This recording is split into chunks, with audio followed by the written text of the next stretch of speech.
해가 지기 시작하자 비비는 친구 대릭에게 포털이 열리기까지 몇 초밖에 남지 않았다고 외쳤다. 그녀는 포털 안에 들어가면 모두를 구할 시간이 몇 분밖에 없을 것이라고 상기시켰다. 마지막 순간 그녀는 포털이 닫힐 때 그 안에 있어서는 안 된다고 거듭 강조했다.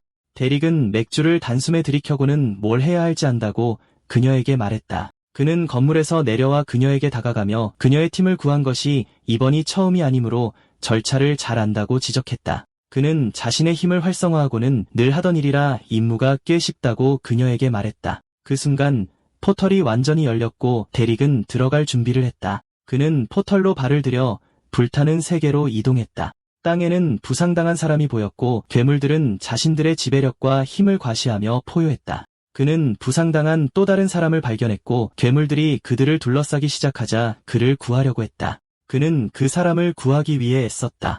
수십 년이 지난 후 초라해진 대릭은 여전히 그날 일어났던 일의 기억에 시달리고 있다. 단순한 임무 일터였지만 수년간 혼자서 시스템을 마스터한 지금 그는 사람들을 도우려 해선 안 된다는 것을 더 잘 알게 되었다. 그는 그 포털에 도착했을 때의 과거를 회상한다. 비비가 더 이상 포털을 유지할 수 없었기에 나머지가 괴물과 싸우는 동안 다른 사람들은 서둘러 포털 밖으로 나갔다. 그는 지구상에서 가장 강력한 시스템 사용자 중 한 명이었고 이 때문에 모두를 구할 수 있다고 생각했다. 그가 계속해서 괴물과 싸우는 동안 모험가 중 한 명이 포털이 닫히고 있으니 서둘러야 한다고 그에게 말했다. 하지만 그는 모두를 구하겠다는 결심을 굽히지 않았고 충분한 수의 괴물을 물리쳐 길을 열었다. 마지막으로 그는 부상당한 남자를 붙잡고 포털이 닫히는 동안 그와 함께 달렸다. 그는 그에게 더 나아가 안전해질 때까지 계속 움직이라고 격려했다. 하지만 그들이 포털에 도착하기도 전에 또 다른 괴물이 나타나 부상당한 남자를 공격했다.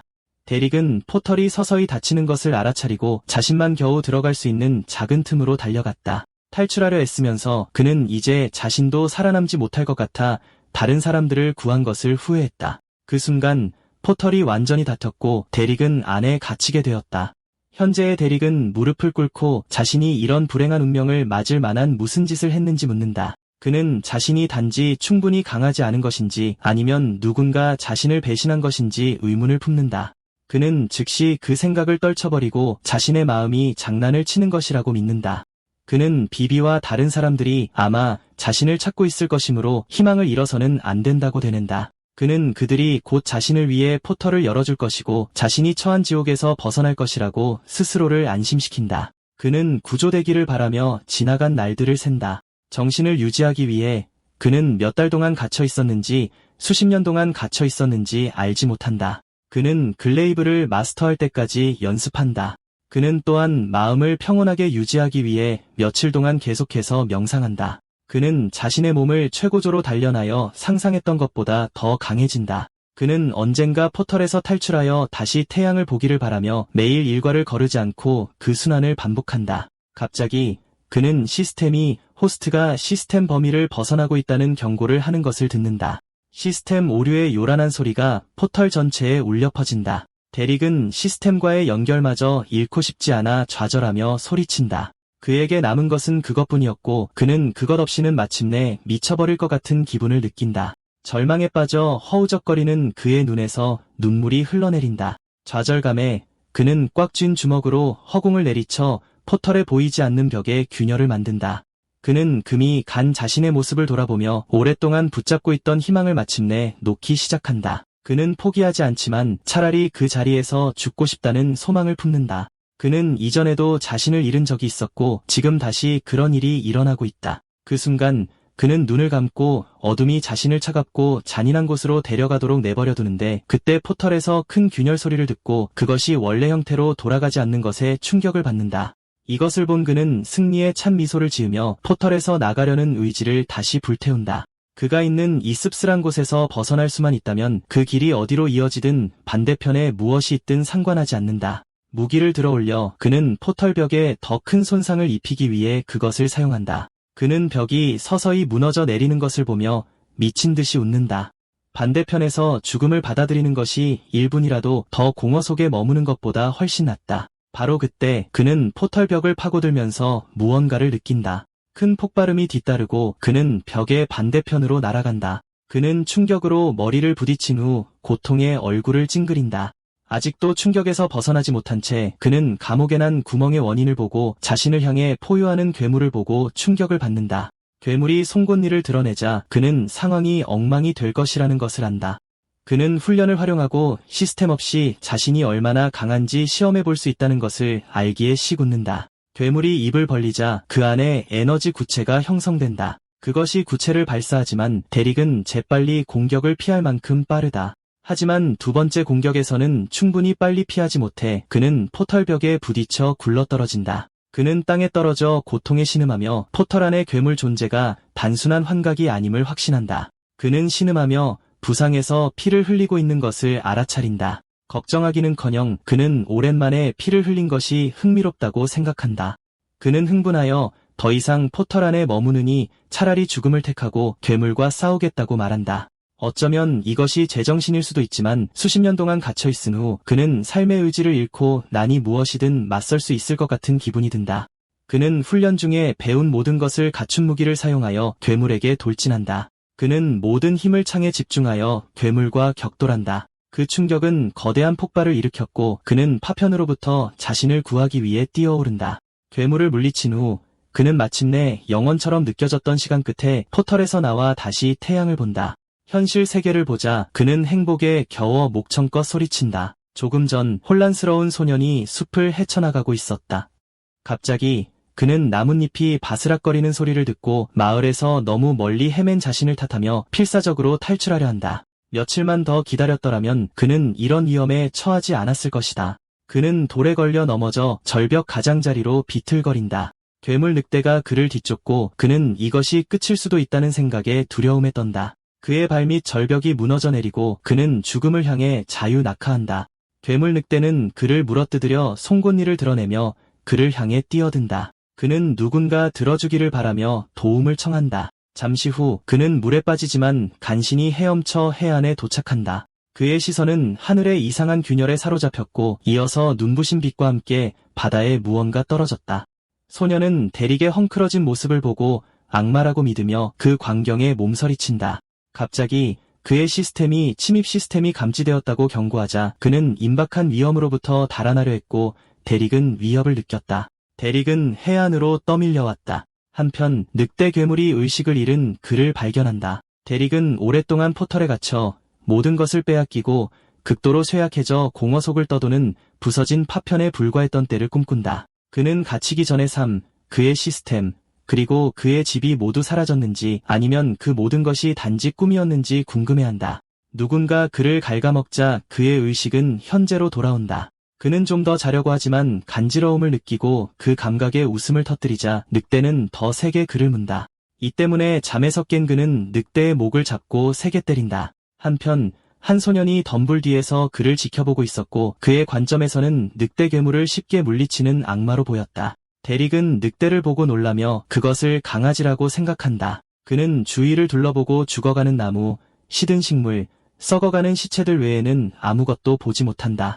하지만 그에게는 그 모든 것이 아름답게 보인다.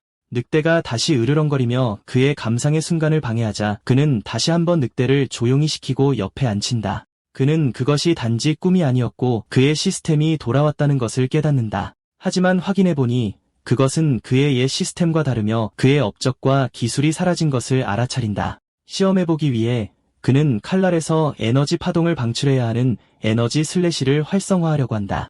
하지만 무기를 휘둘렀음에도 불구하고 기술은 활성화되지 않는다. 그는 이전에 들었던 침입 시스템을 언급하는 오류 메시지를 기억하고 그것이 처음부터 두 개의 시스템이 있었다는 의미인지 아니면 그의 옛 시스템이 어떻게든 새로운 것과 결합했는지 궁금해한다. 늑대가 계속해서 그의 팔을 갉아먹는 동안 그는 어떻게 포털에서 나왔는지 그리고 자신이 어디에 있는지 궁금해한다. 그가 깊이 생각에 잠겨 있을 때 숲에서 바스락거리는 소리를 듣고 무릎을 꿇고 집에 가는 길을 찾고 있을 뿐이니 살려달라고 애원하는 소년을 보고 놀란다.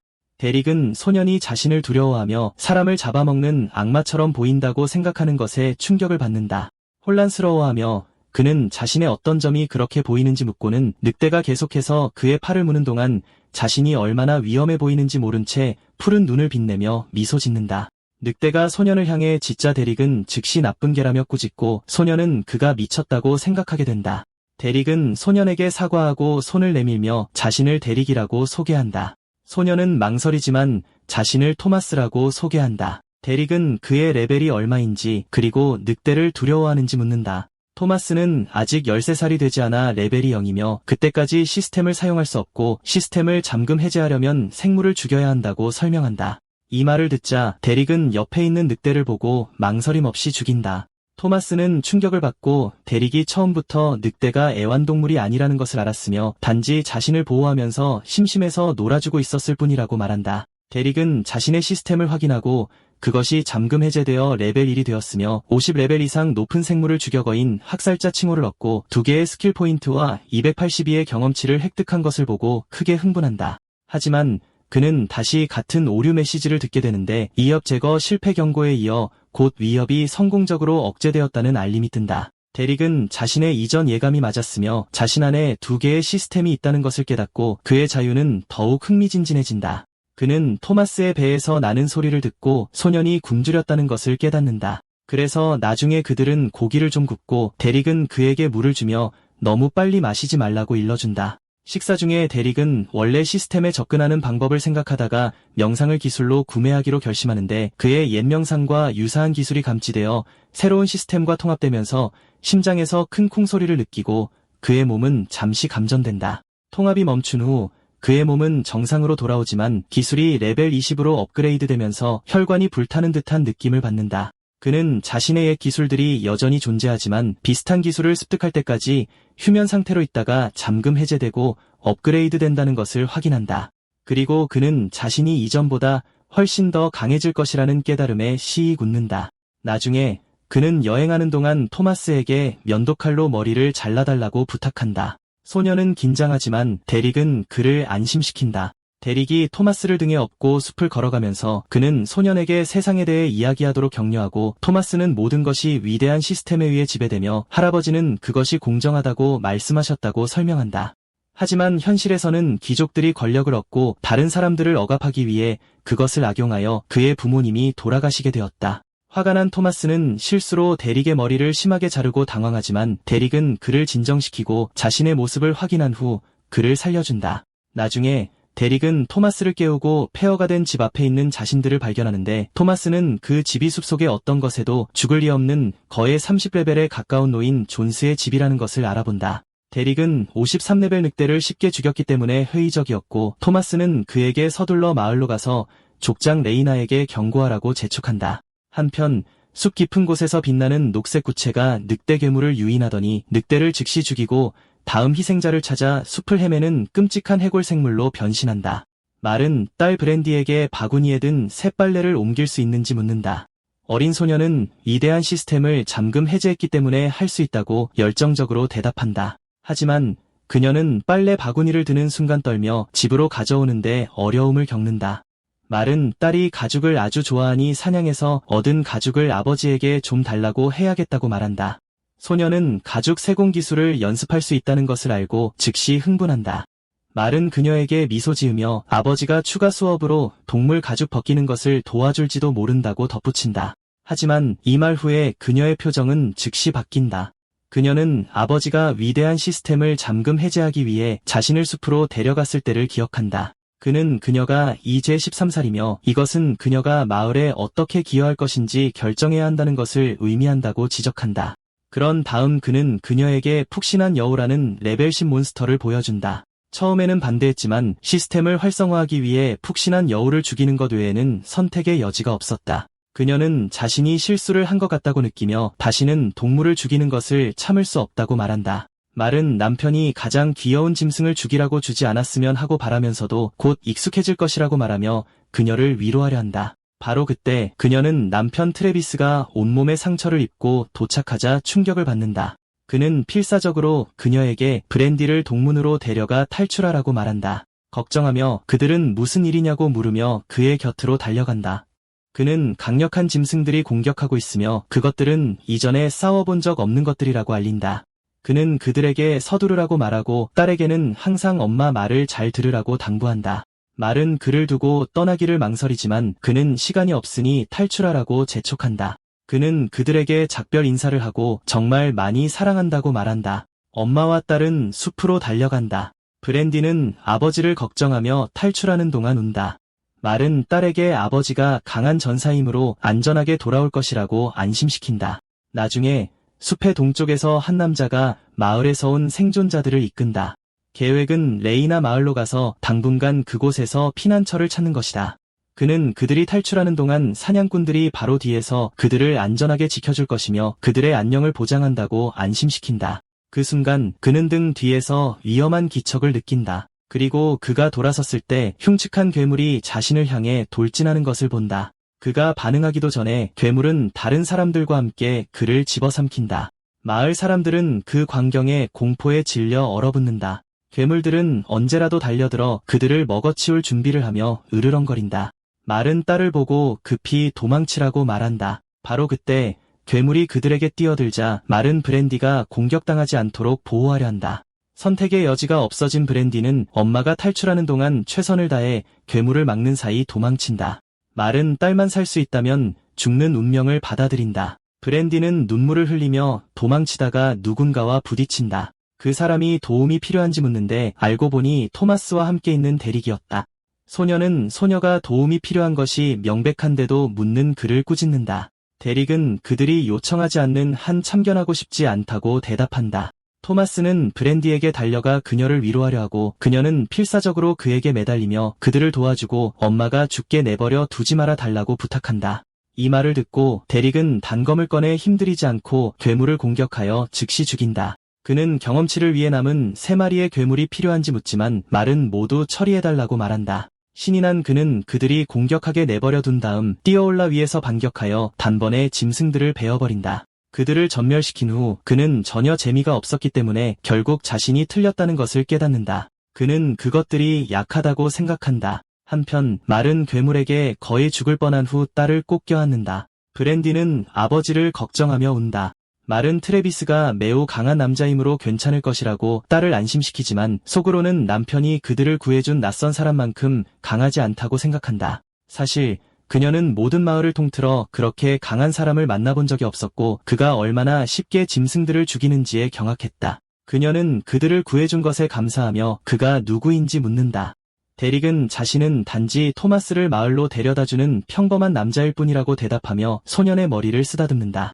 그는 그들에게 토마스의 마을로 가는 길에 합류하라고 제안한다. 하지만 소년은 그들에게 좀 더 도움을 주도록 그를 설득하려 한다. 대릭은 그를 집에 데려다주겠다고 약속했지 그녀의 모든 친구를 돕겠다고 한 것은 아니라고 지적한다. 그는 또한 보기에는 마을이 이미 파괴되었을 가능성이 높다고 덧붙인다.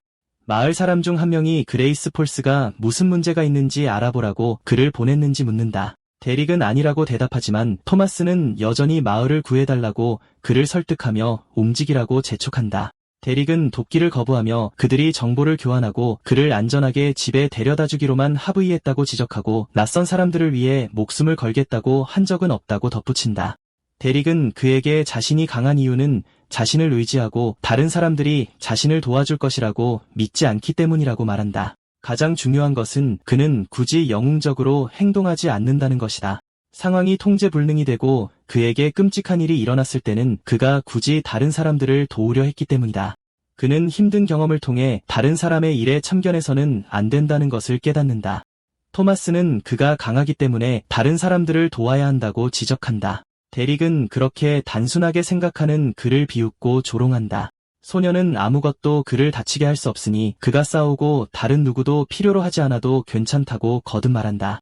그는 다칠 수 없다는 것을 증명하려는 듯 반복해서 가슴을 두드린다.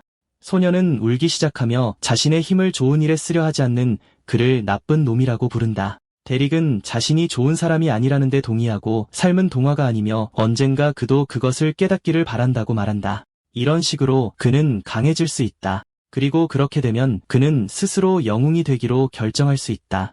그것이 그들이 사는 잔인한 세상에서 살아남는 유일한 방법이다. 토마스가 그를 쏘아보자 소년의 눈에 담긴 결의를 보고 대릭은 자신이 과거에 어땠는지를 기억해낸다. 예상치 못하게 그것은 그의 내면에 깊이 박혀 벗어나기 힘든 무언가를 자극한다. 갑자기 그는 소년을 붙잡아 다시 등에 업는다.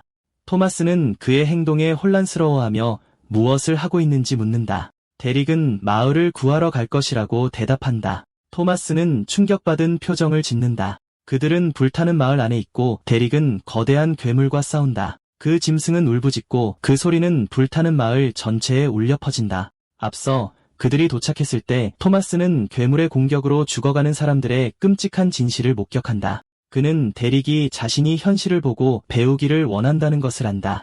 데릭은 그가 보고 있는 것이 약함의 결과라고 말한다.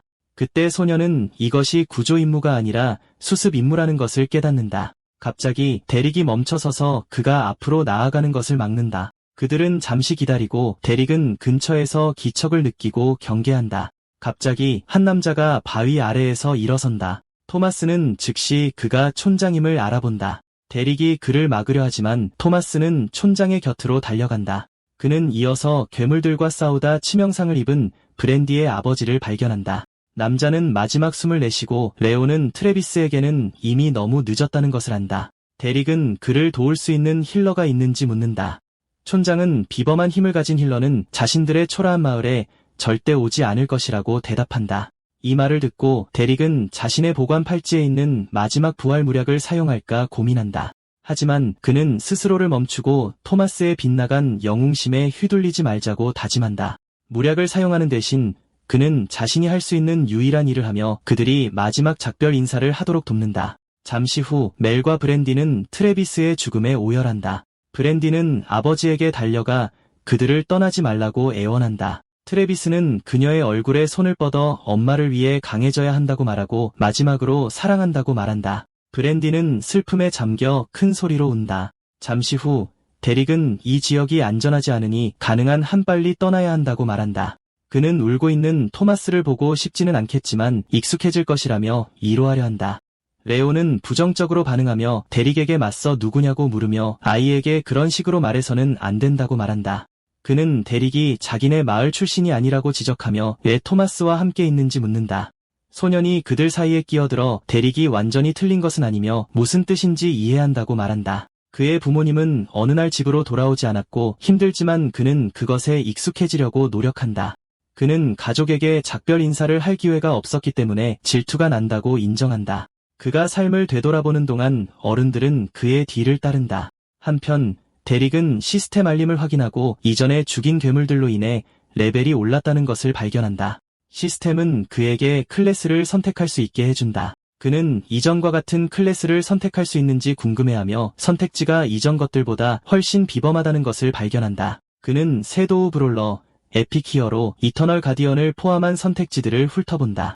그는 공허의 챔피언이 되는 선택지를 보고 몸을 떨 때까지 망설인다. 그는 공허가 자신의 일부가 되어 다시는 그곳에 갇히지 않을 것임을 깨닫는다. 한때 견뎌냈던 어둠을 기억하며 그는 그 클래스를 받아들이고 선택한다. 그의 몸이 빛나자 레온과 토마스는 충격에 빠진다. 촌장은 데릭이 변신하는 동안 토마스에게 떨어져 있으라고 경고한다. 내면에서 데릭은 채널과 공허 소환 같은 새로운 스킬을 얻는다. 그는 즉시 공허 소환을 발동하여 촌장조차 믿을 수 없는 엄청난 힘을 방출한다. 멜과 브랜디는 멀리서 힘이 솟구치는 것을 본다. 그러나 에너지가 안정되자 공허의 균열에서 공허의 야수가 나타난다. 레온과 다른 사람들은 모두 공허 괴물의 등장에 경악한다. 데릭은 자신만의 소환수를 얻었다는 사실에 흥분했다. 괴물이 균열에서 나와 그에게 다가왔다. 그는 괴물을 무엇이라 부를지 고민하며 애셔라는 이름을 떠올렸다. 괴물은 그가 싸웠던 다른 괴물들보다 약간 작았지만 그럭저럭 괜찮았다. 레오는 그가 미소 짓는 것을 보고 공허 괴물이 무엇인지 아는지 궁금해했지만 이내 눈앞에 기이한 남자가 정말로 그 짐승을 조종할 수 있을 것처럼 보인다는 것을 깨달았다. 데릭은 야수에게 앉으라고 명령하려 했다. 그러나 모두의 놀람 속에 그것은 그를 공격하여 숲 반대편으로 내동댕이 쳤다. 걱정이 된 토마스가 그를 확인하려 했지만 촌장이 다시 그를 막았다.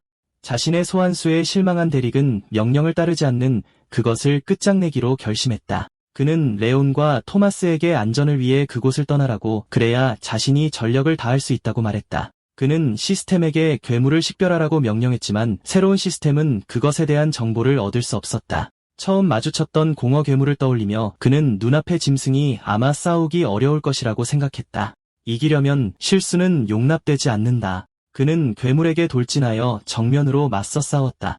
놀랍게도 그것은 맨손바닥으로 그의 공격을 막아냈다. 그리고 순식간에 그것은 그를 하늘로 날려보냈고 그가 자세를 바로잡기도 전에 다시 내던졌다. 그 공격으로 그는 땅에 곤두박질 쳤고 심각한 부상을 입었다. 그가 움직이기도 전에 공허 괴물은 다시 그를 향해 움직이고 있었다.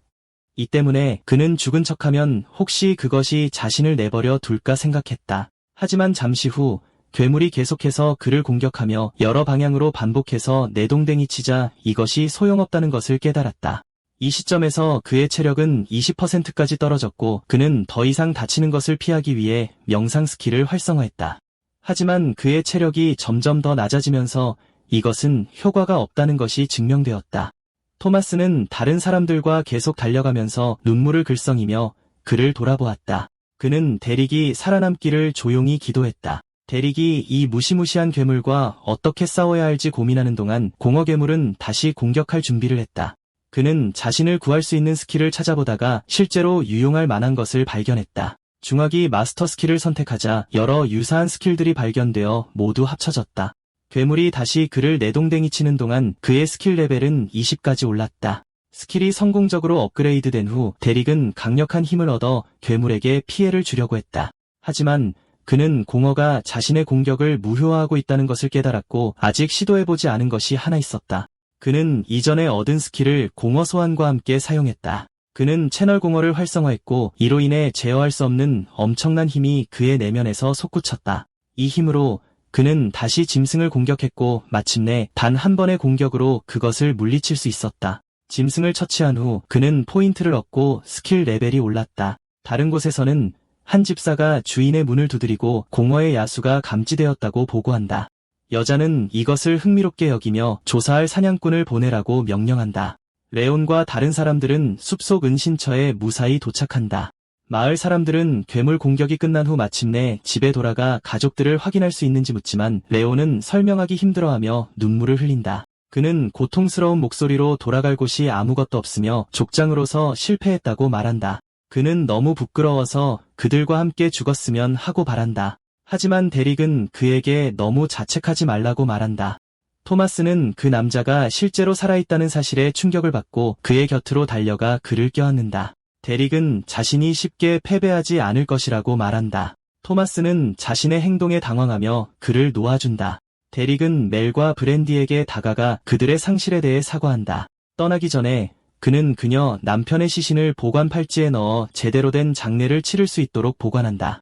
그의 친절한 행동에 놀란 멜은 그것이 그들에게 큰일이라며 그가 한 일에 대해 감사한다. 데릭은 그저 조용히 고개를 끄덕여 그녀의 감사를 받아들인다. 밤이 되자 레온과 다른 사람들은 이전에 일어난 일에 대해 이야기하기 위해 모인다.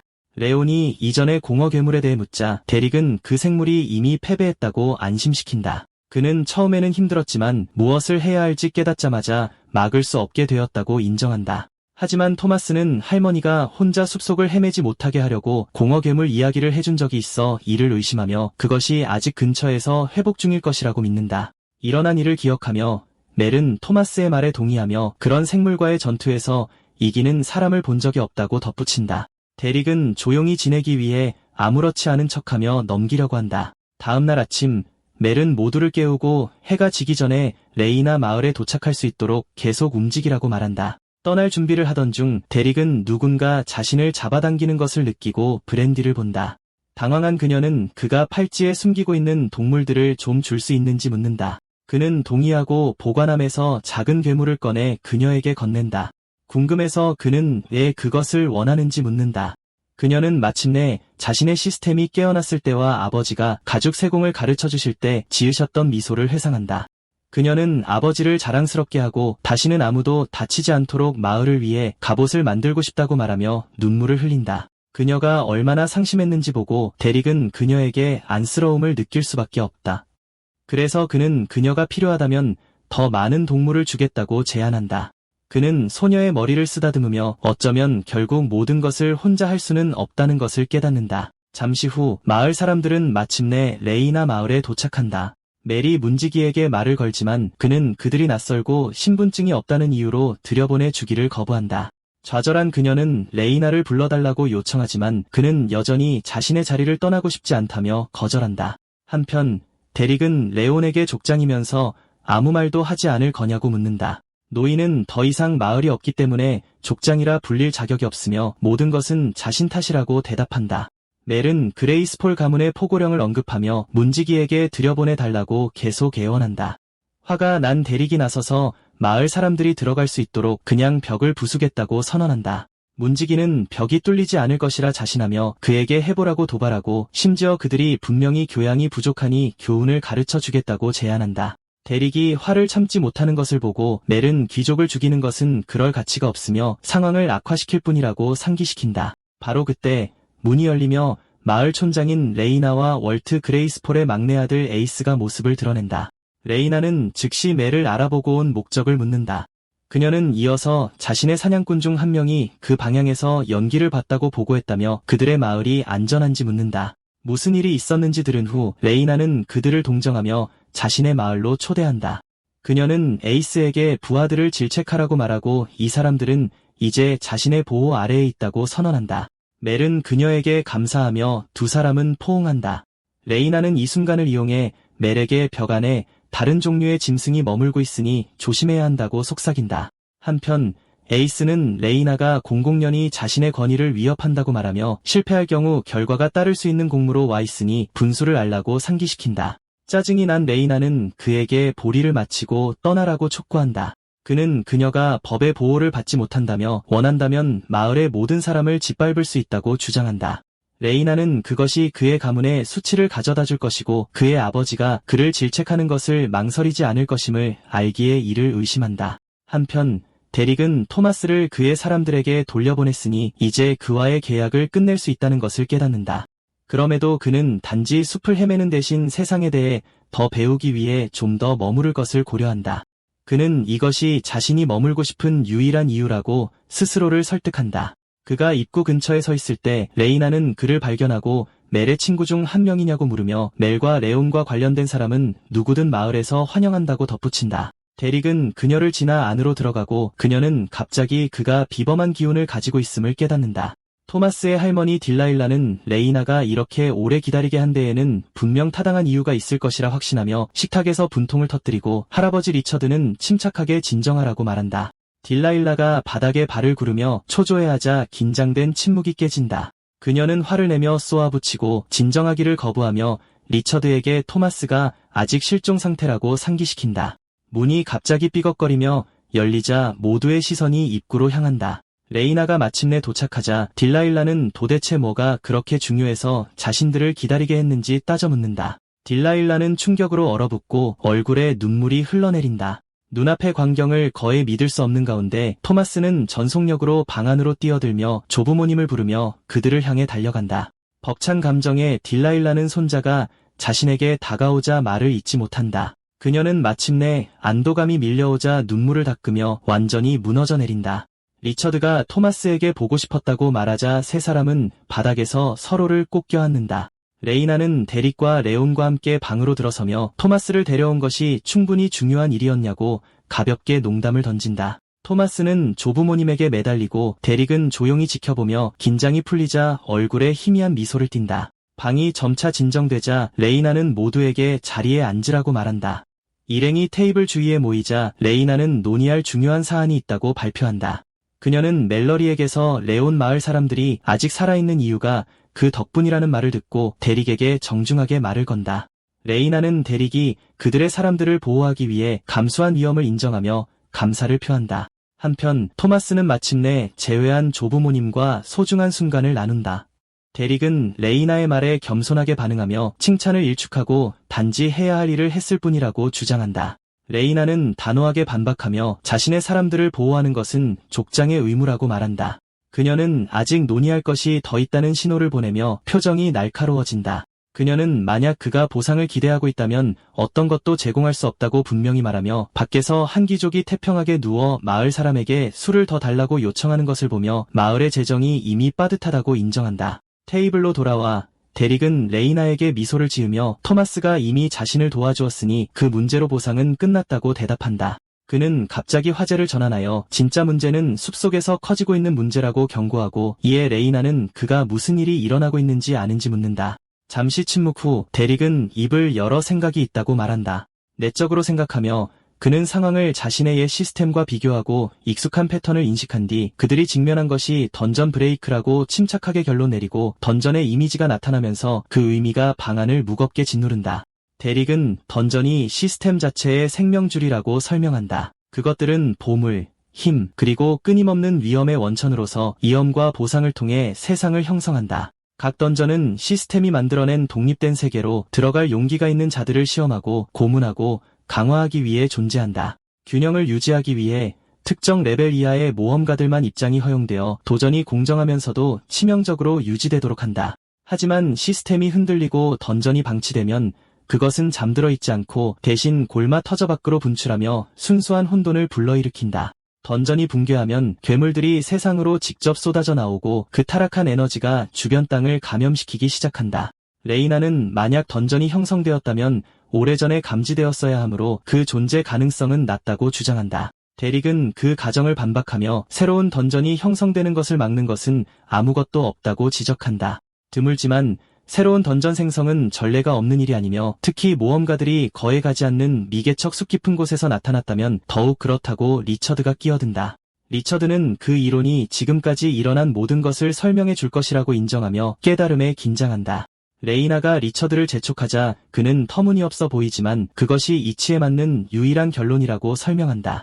레이나는 지도를 가리키며 데릭에게 어디 출신인지 묻지만 그는 대답을 거부하고 이제 문제가 무엇인지 알았으니 당장 해결하자고 제안한다. 데릭이 방을 나서면서 그는 밖의 귀족이 대신 상황을 처리할 수도 있다고 제안하고 이는 그들의 존재가 결코 우연이 아니라는 생각을 더욱 확고하게 만든다.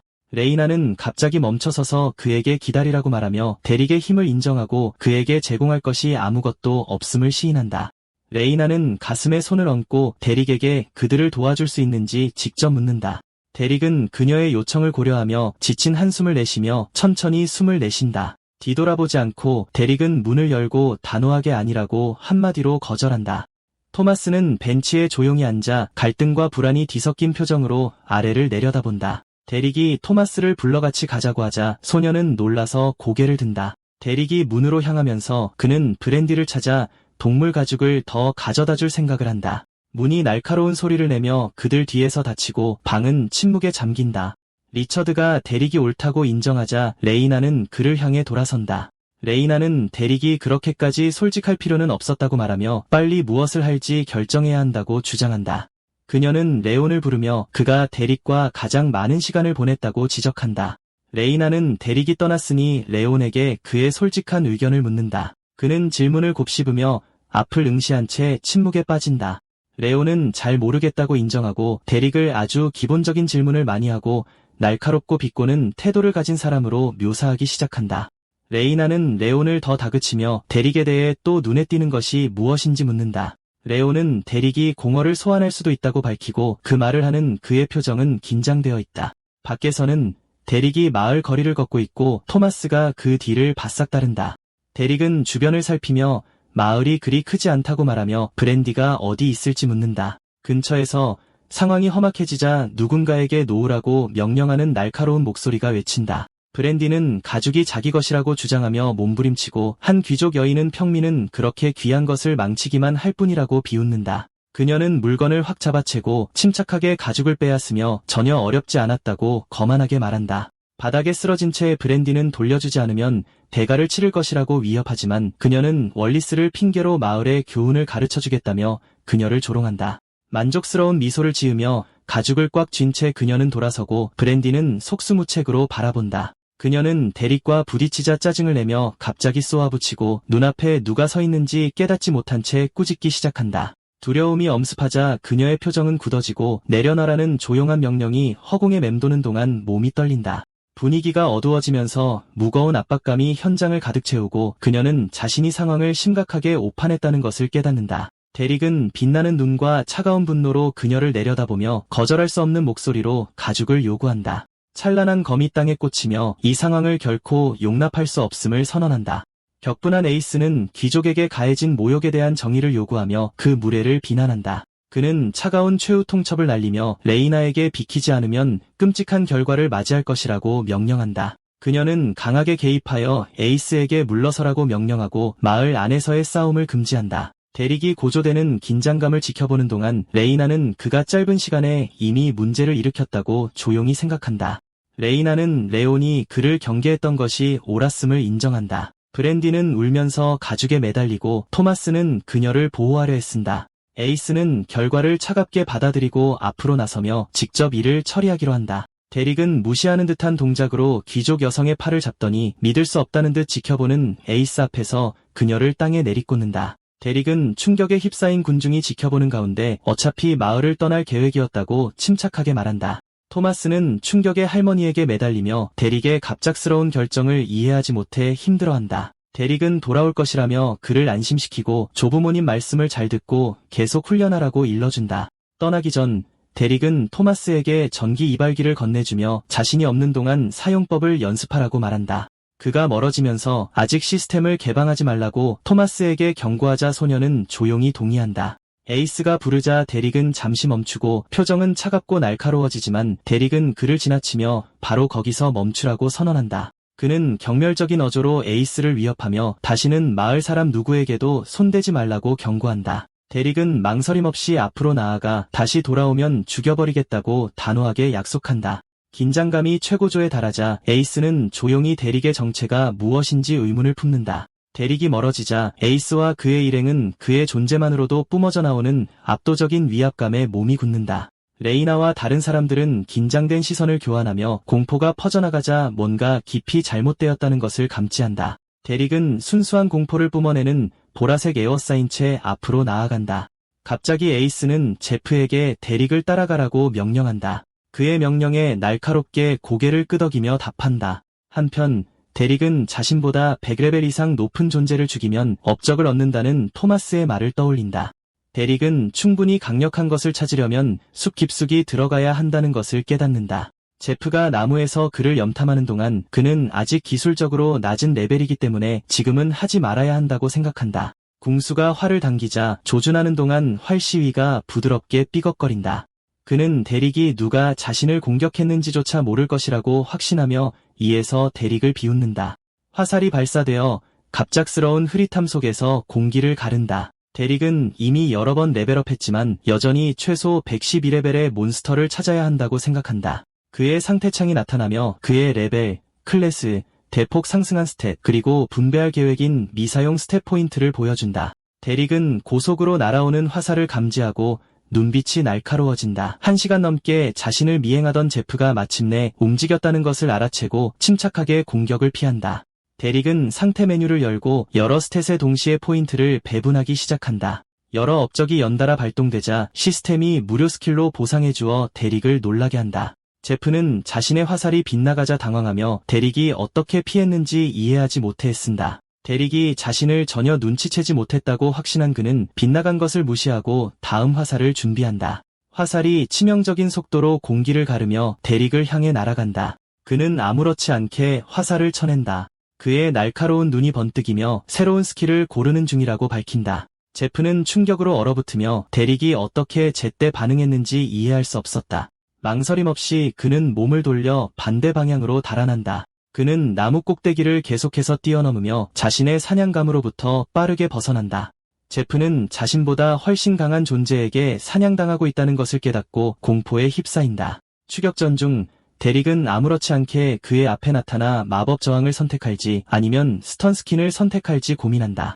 제프는 대릭이 있는 나무에 부딪히고 즉시 방향을 바꾼다. 제프가 공포에 질려 비명을 지르며 필사적으로 탈출하려 할 때 대릭이 가까이 돌진한다.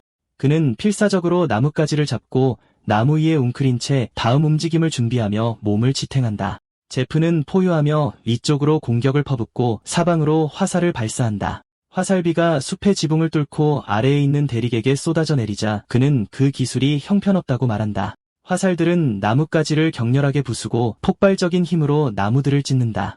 제프는 마지막 공격이 명중했는지 확신하지 못한 채 주위를 둘러보며 거친 숨을 몰아쉰다.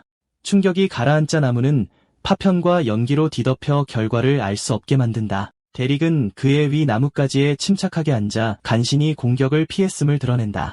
자신의 실수를 깨달은 제프는 너무 일찍 마법 저항을 선택한 후 패닉에 빠져 목을 부여잡는다. 그 후 제프는 몸을 이끌고 앞으로 나아간다. 마을로 돌아오자 분노의 참목소리가 제프의 이름을 외치며 그에게 무슨 일이 있었는지 묻는다. 만신창이가 된 제프는 에이스에게 붙잡혀 신문을 당하고 그를 죽이지 못했다고 인정하며 겨우 대답한다. 멍든 제프는 대릭에게 흠집조차 낼 수 없었다고 고백한다. 그 사실을 깨닫자 에이스는 충격에 잠시 말을 잃는다. 그는 모두에게 재정비하라고 요청하며 짐을 챙겨 토리스로 돌아가라는 명령이 내려진다. 부하 중 한 명이 정말 도망치는 것이냐고 물으며 후퇴의 의문을 제기한다. 에이스는 즉시 그 말을 막으며 도망치는 것이 아니라 지원군을 데리러 가는 것이라고 분명히 말한다. 한편 대릭은 조용한 시냇물을 따라 숲 더 깊은 곳으로 혼자 이동한다. 걷는 동안 그는 반복적으로 시스템 능력을 활성화하며 침착하게 주변을 확인한다. 시스템은 나무와 바위 같은 주변 사물에 라벨을 붙여주었고 이는 확인 스킬이 꾸준한 사용으로 레벨업됨을 증명했다. 대릭은 다시 확인 스킬을 활성화하여 눈앞의 이상한 생물에 집중한다.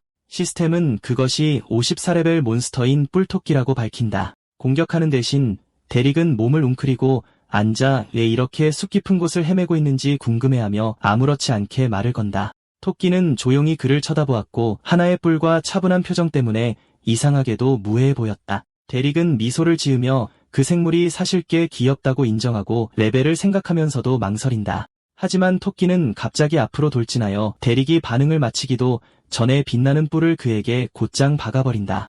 대릭은 충격에 움찔하며 방금 자신을 공격한 것이 무엇인지 거의 인지하지 못한다. 토끼는 공중에서 몸을 뒤집어 무자비한 힘으로 나무에 부딪힌다. 대릭은 몸을 옆으로 비틀어 또 다른 치명적인 공격을 간신히 피한다.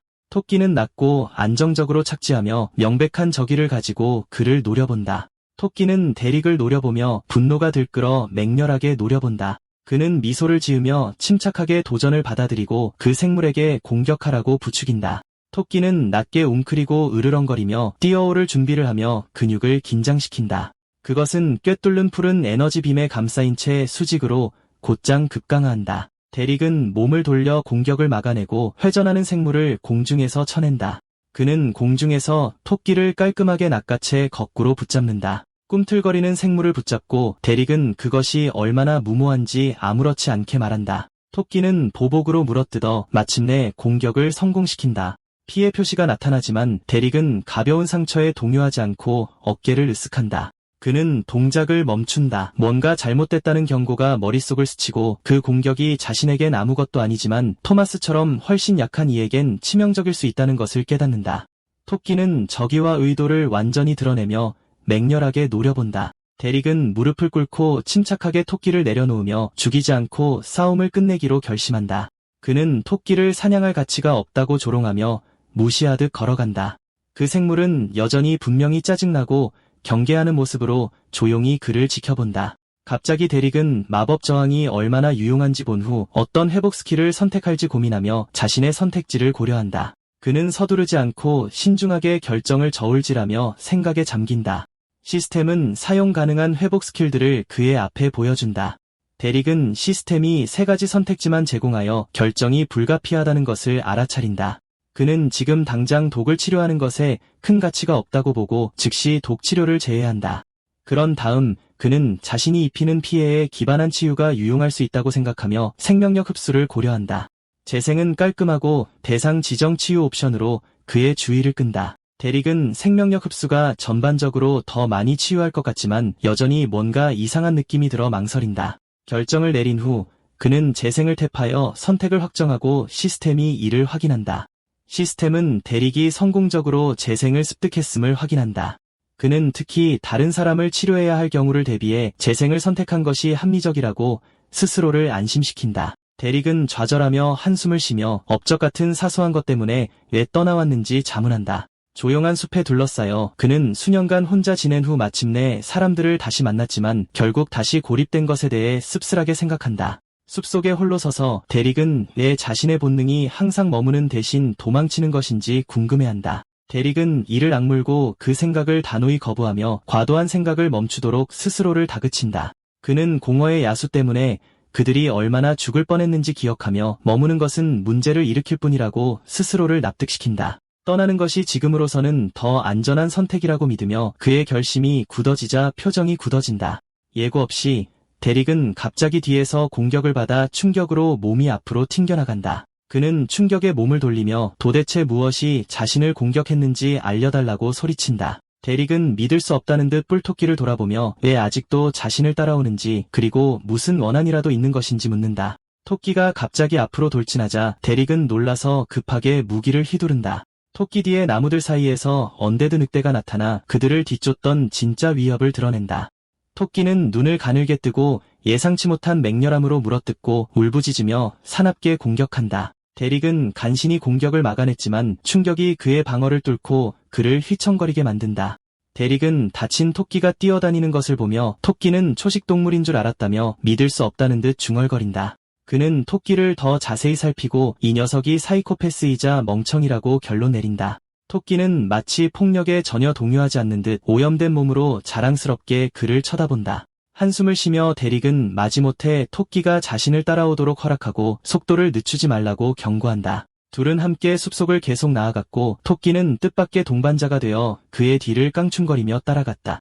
데릭이 모닥불을 준비하는 동안 토끼는 가까이 머물며 마치 전투와 캠핑이 모두 평범한 일인 것처럼 아무렇지 않게 돕는다. 망설임 없이 토끼는 단 한 번의 야만적인 공격으로 부상당한 몬스터를 잔인하게 끝장낸다. 데릭은 그 후 침착하게 토끼의 머리를 쓰다듬으며 폭력을 인정하기보다는 애완동물에게 상을 주는 것처럼 미소 짓는다. 그날 밤 늦게 데릭은 모닥불 옆에서 잠들고 토끼는 근처에서 몸을 웅크리고 숲은 마침내 조용해진다. 다음 날에도 그들의 일과는 계속되었고 토끼는 다시 그의 사냥을 돕는다. 데릭은 아침 안개가 공터 주위에 낮게 깔린 가운데 기지개를 켜고 하품하며 마지막 잠을 떨쳐낸다. 목덜미를 문지르며 그는 살인 토끼에게 서두르라고 소리치며 어서 길을 떠나자고 한다. 따라오는 대신 뿔토끼는 멈춰서 그 자리에 앉아 조용히 그를 쳐다본다. 데릭은 혼란스러워하며 돌아섰고 그제야 토끼가 전혀 움직이지 않았다는 것을 깨닫는다. 멀리서 두 사람은 공터에서 서로 마주보았고 데릭이 토끼의 반응을 기다리는 동안 어색한 침묵이 흘렀다. 그는 이곳이 토끼가 더 이상 자신을 따라오지 않을 숲의 지점이라는 것을 이해한다. 토끼는 갑자기 자리에 앉아 땅에 단단히 버티고 서서 움직이기를 거부한다. 데릭은 작별 인사를 하고 행운을 빌어주며 숲속의 어떤 것도 그것을 당해낼 수 없을 것이라고 솔직하게 인정한다. 그는 걸어가면서 이 이별이 결국 일어날 수밖에 없었음을 받아들인다.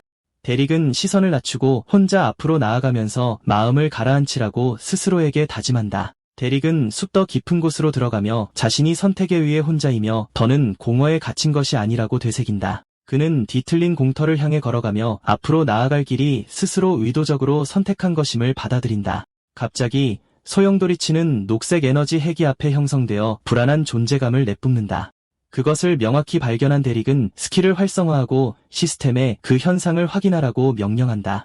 시스템은 그것이 100레벨 인스턴스인 불멸의 던전이며 극심한 오버플로우 상태와 알려지지 않은 보상이 있다고 밝힌다. 데릭은 던전이 업적을 달성할 만한 가치가 있는 무언가를 가지고 있을지 모른다고 인정하지만 안으로 들어가는 것을 거부한다. 던전의 강도를 측정할 실질적인 기준이 없고 또 다른 함정을 두려워하여 그는 위험을 감수할 가치가 없다고 결정한다. 토마스와 귀족들을 생각하며 데릭은 돌아가는 것이 더 현명한 선택이라고 결심한다. 그는 던전에서 등을 돌리며 이 모든 여정이 시간 낭비였다고 확신한다. 갑자기 산성 구울이 나타나 격렬한 에너지를 분출한다. 멍이 들었지만 침착하게 데릭은 몬스터에게 아무렇지 않게 인사하며 그것이 부식성 녹색 에너지를 발산하는 115레벨 몬스터임을 알게 된다. 두려움 대신 데릭은 미소를 지으며 이것이 바로 자신이 필요로 했던 상대임을 깨닫는다. 데릭은 너무 오랫동안 좌절감을 억누르고 있었고 마침내 모든 것을 쏟아낼 대상을 찾게 되어 기뻐한다. 그는 에너지를 충전하고 돌진하는 몬스터와 맞섰다. 칼을 한번 휘두르자 적의 팔이 쉽게 잘려나가고 그는 100레벨이 넘는 녀석에게 더 많은 것을 기대했다며 위기양양해한다. 그가 이 말을 하는 동안 구울의 팔이 즉시 재생되고 예상치 못한 움직임에 그는 구울의 소나기에 잡히고 만다. 속수무책으로 휘둘리면서 그는 자신의 피부가 산에 녹고 있다는 것을 깨닫고 억지로 빠져나올 수밖에 없었다. 적은 생각보다 강했지만 괜찮았다. 데릭은 시스템 갑옷을 입고 가능한 한 즐길 준비를 한다. 거대하고 악마적인 손이 인간을 향해 휘둘러졌고 그가 피했지만 공격은 여전히 갑옷에 명중하여 손상을 입혔다. 또 다른 공격이 이어져 흉갑을 뚫자 그는 마법창을 찔렀고 창에서 발사된 에너지 폭발이 목표물의 가슴을 파괴했다. 하지만 그것은 포효하며 압도적인 힘으로 그에게 달려드는 구울에게는 영향을 미치지 않았다. 그것의 손은 그의 무기를 부수지 못했지만 산성침이 전사의 갑옷과 옷을 녹여버렸다. 여전히 자존심을 지키며 데릭은 100레벨 몬스터가 보여줄 수 있는 게 이게 전부냐고 묻는다. 그는 그것이 얼마나 우스꽝스러운지 조롱하며 웃고 전기를 뿜기 시작한다. 억눌렸던 모든 에너지가 방출되어 그 자리에 서 있던 구울 전체를 삼키고 증발시켰다. 고레벨 상대를 이기자 엄청난 경험치가 그의 몸으로 들어왔다. 그렇지만 전투에서 나온 산은 여전히 남아 이미 녹고 있던 그의 갑옷과 함께 주변을 파괴했다. 그는 수리할 수 있을 때까지 그것을 보관함에 두기로 결정한다. 셔츠까지 망가진 상황에서 그는 이 세 개의 튜닉을 입는다는 생각이 전혀 마음에 들지 않아 지구에서 옷을 더 사오지 않은 것을 후회할 수밖에 없었다. 전사는 일단 자리를 잡고 레이나의 마을을 떠난 지 곧 2주가 지났다. 그곳에서 토마스는 너무 집중해서 땀을 흘리며 대리기 준 이발기로 누군가의 머리카락을 자르며 마무리 작업을 하고 있었다. 거울을 비추자 그의 손님은 꽤 깔끔하고 만족스러운 머리 모양을 보게 되었고 도움이 필요한 다른 사람들을 데려오라는 말을 들었다. 브랜디는 모두가 소년에게 머리를 맡기는 것을 여전히 믿을 수 없다는 듯 한숨을 쉬며 자신에게 똑같이 할 생각조차 하지 말라고 이협적으로 경고한다. 겁에 질린 그는 더는 권하지 않겠다고 약속하지만 어린 소년은 여전히 마음속으로 문제를 일으킬 궁리를 한다. 그녀는 대릭이 떠나기 전에 제공한 가죽으로 할 수 있는 모든 것을 다 했다. 그것들을 한 개까지 재사용했기 때문에 그녀는 그가 와서 더 가져다 주기를 바란다. 생일이 지난 지 이틀이 되었기 때문에 그도 같은 마음이었고 이는 그가 시스템을 개방할 수 있다는 것을 의미했다. 할아버지가 그를 위해 개구리를 잡아주었지만 그것은 겨우 7레벨이었고 그들의 친구가 가져올 것보다 훨씬 낮았다. 소녀는 그가 더 좋은 것을 가져올 것이라고 확신한다. 그는 그저 기다려야 한다. 한편 레온의 마을에서는 한 의문의 남자가 영토로 들어와 격렬한 전투의 흔적을 확인했다. 그 규모가 너무 커서 그는 손가락에서 공허의 야수 냄새와 그것을 죽인 사람의 두 번째 에너지를 맡을 수 있었다. 그 근원지는 근처의 다른 마을로 이어졌고 그는 곧장 그곳으로 향하고 있었다. 데릭은 셔츠 차림으로 숲을 걸으며 여전히 파괴된 갑옷에 대해 불평했다. 던전 공략은 분명 골치 아플 것이다. 그가 밖으로 나가던 중 이전에 봤던 뿔 달린 토끼가 그동안 계속 앉아서 기다리고 있는 것을 발견한다. 토끼는 조급하게 발을 구르고 그는 그것이 자신에게 정이 들었다고 생각하지 않을 수 없었다. 그의 생각이 틀렸다는 것을 증명하듯 그것은 언제나처럼 그의 얼굴을 향해 돌진했다. 그는 맨손으로 그것을 잡으며 토마스에게 고레벨 몬스터를 데려오겠다고 약속했던 것을 이야기한다. 얌전히 굴지 않으면 내가 첫 번째 후보가 될 것이다. 그의 위협에 토끼는 등골이 오싹해진다. 그는 토끼가 숲에서 함께 지내는 것을 허락하지만 마을 사람들을 공격하지 않을 것이라고 믿을 수는 없었다. 이 시점에서 그 생물의 정신 상태는 완전히 망가졌고 그는 체념하며 한숨을 쉬고 그것을 땅에 내려놓을 수밖에 없었다. 따라오라는 말을 듣고 두 사람은 짧은 여정을 다시 함께 시작한다. 그는 토끼나 멍청이라고 부르는 것에 지쳐서 새로운 이름을 지어주기로 결심하고 그 생각에 토끼는 즐거움을 수줍게 감춘다. 밤에 데릭은 그녀를 귀엽게 부를 방법을 생각하며 시간을 보내지만 그런 순수하고 좋은 이름들은 그녀의 무자비한 본성과 전혀 어울리지 않았다. 그는 그녀가 미쳤고 보이는 모든 것을 죽이려 한다는 생각에 기반하여 이름을 지으려 하지만 적절한 것을 생각해내기 어려워한다. 마침내 그는 완벽한 이름을 생각해낸다. 그때부터 이전에 멍청이 토끼였던 녀석은 이제부터 그의 옛 친구인 실비라고 불릴 것이다. 박치기 할 것들이 많으므로 그들은 함께 뛰어간다. 일주일 후 그들은 마을을 향해 걸어가 헤어져야 할 다리에 도착했다. 안타깝게도 그는 그녀가 안으로 들어오게 할 수 없었다. 그녀가 그곳의 모든 사람을 다치게 할 것이 확실했기 때문이다. 그녀는 당분간 숲에 머물면서 그가 곧 돌아오기를 기다려야 한다. 잡은 다람쥐를 흔들며 그는 헤어짐에 대한 슬픔을 가장하고 나중에 다시 함께 여행할 수 있다고 말한다. 하지만 실비는 다람쥐를 목표물로 보고 평소처럼 그것을 향해 돌진한다. 공격을 피하고 쓰러지는 나무를 보며 그는 그 사이코패스에게 숲에 머물라고 말하고 심지어 토마스에게 다람쥐 대신 그녀를 죽이게 할까 하는 생각까지 한다. 대릭이 마을 정문에 도착해 경비병에게 손을 흔듭니다. 신분을 밝히고 막 돌아왔다고 말한 후 굳이 문을 열 필요 없다며 성벽 위로 훌쩍 뛰어오릅니다. 경비병이 놀라 미끄러질 뻔하자 방문객은 그를 안전하게 끌어당겨주며 새로 한 머리 스타일을 칭찬합니다. 이윽고 데릭은 마을 안쪽으로 뛰어내려 돌아왔다고 외치며 즉시 토마스를 부릅니다. 소녀는 기다렸다는 듯이 즉시 구석에서 나타났고 놀랍게도 그 뒤를 따르던 브랜디가 주민과 부딪힙니다. 두 아이는 그에게 몰려와 그가 오랫동안 자리를 비운 동안 자신들이 뭘 했는지 끝없이 이야기합니다. 그러고는 가죽이나 시스템 해제처럼 자신들에게 필요한 것들을 요구하기 시작합니다. 돌아오자마자 성가신 아이들을 마주하자 짜증이 서서히 밀려오고 두 아이가 그의 인정을 받으려고 거칠게 굴자 상황은 더 나빠집니다. 마침내 그는 아이들의 입을 꼬집어 조용히 시킵니다. 깊은 한숨과 함께 데릭은 브랜디부터 시작해 그녀가 쓸 수 있는 동물 가죽을 많이 가져왔다고 안심시킵니다.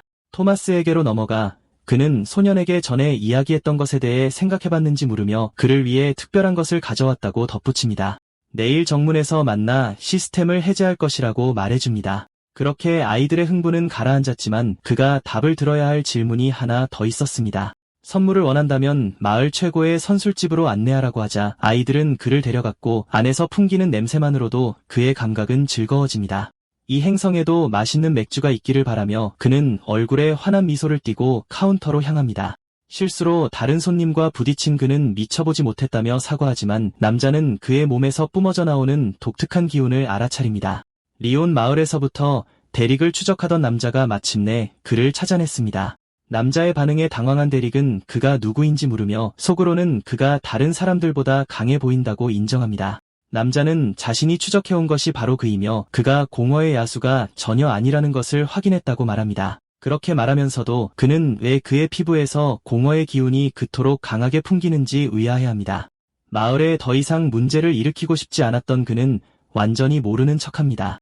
그가 거짓말을 하고 있다고 생각한 의문의 인물은 선뜻 대답하기엔 너무 사적인 질문들을 포함해 많은 질문을 던집니다. 하지만 데릭은 비난하는 손가락을 붙잡고 만약 자신이 거짓말을 하는 거라면 어쩔 거냐고 위협적으로 묻습니다. 쉽게 물러설 생각이 없자 낯선 사람은 확인 스킬을 사용해 목표의 비밀을 확인하려 합니다. 스킬은 완전히 실패했고 어색한 침묵이 흘렀지만 결국 공허의 비밀스러운 주인이 맥주 한 잔을 얻는 것으로 끝납니다. 바텐더는 이미 이방인에 대해 많이 들었다며 그를 맞이합니다. 그들이 이야기하는 동안 남자는 자신의 확인 스킬이 실패할 정도면 그의 레벨이 얼마나 높아야 하는지 궁금해했습니다. 마찬가지로 데릭은 바트가 손님을 위해 최고의 에일 한 병을 준비하는 동안 떠난 두건 쓴 남자를 경계하며 돌아보았습니다. 바텐더는 멋진 파인트 한 잔에 이코퍼를 청구했지만 당장 동전이 없었기에 사냥꾼은 일단 52레벨 배지의 귀한 가죽을 제안합니다. 이 덕분에 그는 공짜로 방까지 얻게 되었지만 무일푼인 그에게 익숙한 목소리가 들려옵니다. 멜은 그가 브랜디에게 준 모든 것에 대한 보답으로 자신의 집에서 지낼 공간을 제안하며 직접 만든 스튜까지 곁들입니다. 이리하여 그는 파인트 몇 잔을 손에 들고 그녀와 합류합니다. 그녀는 아까 그 사냥꾼이 뭘 원했는지 묻지만 그는 그저 대수롭지 않게 넘깁니다. 그가 뭘 원했든 간에 왕관을 위해 일하는 사람의 눈밖에 나는 것은 좋지 않습니다. 데릭은 도착한 이후로 그 이름을 처음 들어봅니다. 이름과는 달리 왕과 관련은 없지만 왕국에서 가장 강력한 조직 중 하나입니다. 사실 그들은 엄청난 영향력을 가진 레스토랑으로 귀족들 사이에서도 회원 자격이 탐나는 곳입니다.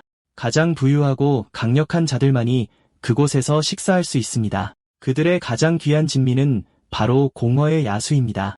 공허의 야수가 식용이라는 생각은 데릭에게 상상도 할 수 없는 일이었습니다. 그것을 섭취하면 엄청난 보너스를 얻을 수 있고 왕관의 하나를 선물하면 거의 회원 자격이 보장됩니다. 그는 모든 공허의 야수가 전설처럼 강하지는 않겠지만 대부분은 여전히 마을을 쉽게 파괴할 수 있을 것이라고 주장합니다. 그들을 진정으로 가치 있게 만드는 것은 각 개체가 얼마나 희귀한가 하는 점입니다. 그들이 얼마나 무서운지를 고려하면 대부분의 사람들은 그들을 언급하는 것조차 좋아하지 않는데 그 점은 그도 이미 잘 알고 있을 겁니다. 그녀의 말을 이해한 그는 조용해졌고 그들은 말없이 집에 도착했습니다.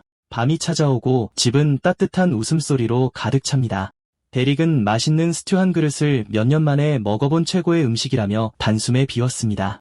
멜은 그 반응에 기뻐하면서도 겸손하게 행동하는 것을 잊지 않습니다.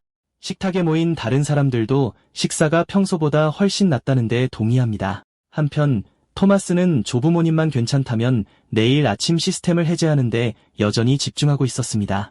두 사람은 그가 얼마나 기대하고 있었는지 알기에 흔쾌히 허락합니다.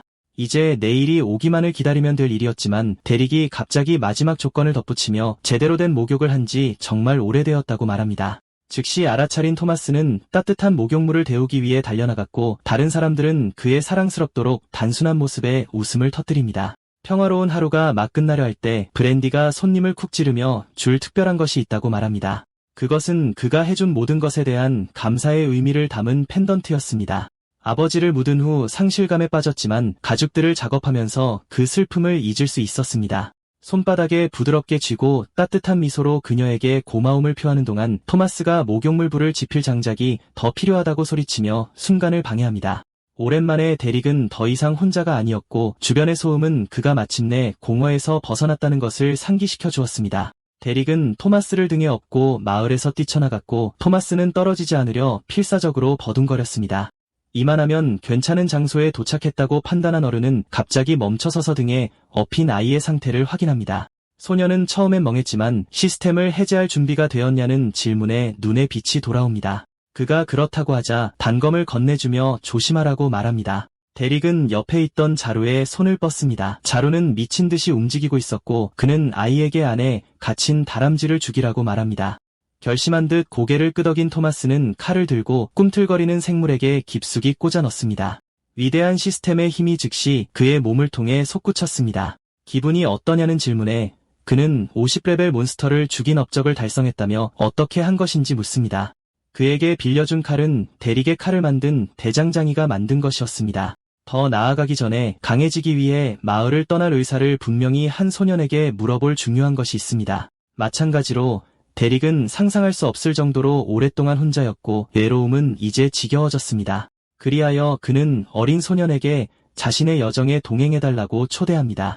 토마스는 자신에게 찾아온 기회를 믿을 수 없어 흥분으로 몸을 떨었습니다. 갑자기 태연한 척하며 거절할 이유가 없다고 말하자 그는 데릭에 대해 다른 사람과 공유할 수 없는 많은 것들을 배우게 될 것이라는 말을 듣습니다. 소년은 목숨을 걸고 비밀을 지키겠다고 약속하는데 이건 좀 과한 것 같습니다. 그를 안전하게 지켜주겠지만 열심히 훈련하고 다른 사람에게 너무 의존하지 말아야 합니다. 마지막으로 어떤 질문도 하지 않고 시키는 대로 해야 합니다. 수상한 요구가 걱정스럽지만 무슨 말을 하든 그럴 만한 이유가 있을 것이라고 안심시킵니다. 마음속의 모든 의심을 떨쳐버린 토마스는 그의 여정에 동참하고 싶다는 의사를 재확인합니다. 새로운 파트너와 함께 그들은 모험을 시작합니다. 데릭은 먼저 소년이 가진 스킬 포인트의 양이 궁금합니다. 3개가 있다는 말을 듣고 그는 소년에게 처음 2개는 명상과 확인 스킬에 쓸 것이므로 결국 하나만 남게 될 것이라고 말합니다. 어린 소년은 약속했던 대로 시키는 대로 합니다. 화려하지는 않지만 가질 수 있는 가장 강력한 스킬 중 일부입니다. 높은 레벨의 명상은 움직이면서도 회복을 가능하게 하고 확인은 다른 사람으로부터 그의 비밀을 보호합니다. 다행히 마지막 포인트는 그의 직업처럼 더 흥미로운 것에 쓸 수 있습니다. 토마스는 사람들이 오는 것을 보지도 못할 만큼 빠르게 치고 싶다고 흥분해서 말합니다. 다시 한번 그는 조언대로 마지막 포인트를 경량 무기 숙련에 사용합니다. 마지막으로 할 일은 뒤처지고 싶지 않다면 모든 능력치를 활력과 지구력에 투자하는 것입니다. 어린 소년이 그의 말을 따르기도 전에 데릭은 집으로 돌아가는 경주에서 지고 있다며 그를 뒤로하고 전력 질주했습니다. 오후에 어른들은 중요한 문제에 대해 이야기하기 위해 다시 모입니다. 데릭은 초조하게 손가락을 두드리며 많은 사람들이 죽을 것이라고 말합니다. 레이나는 이해하지 못하며 길드에 50레벨 실버 모험가들을 요청했다고 말합니다. 그들의 충격과 공포 속에서 그는 처음 숲에 들어가 깊은 곳에서 100레벨 던전을 발견했다고 이야기합니다. 해답은 골드입니다. 100레벨 골드 랭커팀이 필요하며 리처드는 즉시 요청할 생각입니다. 지역 지도가 있냐는 질문에 토마스는 맨 위 서랍에서 지도를 가지러 달려갑니다. 레이나의 마을 주변에는 그들이 알고 있는 던전들과 그에 대한 특정 세부 정보들이 있습니다. 데릭은 근처 숲 입구를 보며 언데드 던전이 있어야 할 대략적인 지점을 가리킵니다. 그는 지도에 표시를 추가해도 좋다는 허락을 받고 숲의 큰 원과 몇 가지 모호한 세부 사항을 그립니다. 지도를 복사할 수 있는지 확인한 후 그는 레이나에게 질문을 던지며 주변에 던전이 있는데도 왜 그녀의 레벨이 그렇게 낮은지 묻습니다. 그녀에게 확인을 사용한 무례함을 넘어 그녀는 자신의 직업이 희귀해서 레벨업에 더 오래 걸린다고 설명합니다. 근처 대부분의 생물들은 경험치를 거해주지 않으며 족장으로서의 임무 때문에 자리를 비우기 어렵습니다. 게다가 마을의 무기들은 높은 레벨의 몬스터들을 상대로 오래 버티지 못합니다.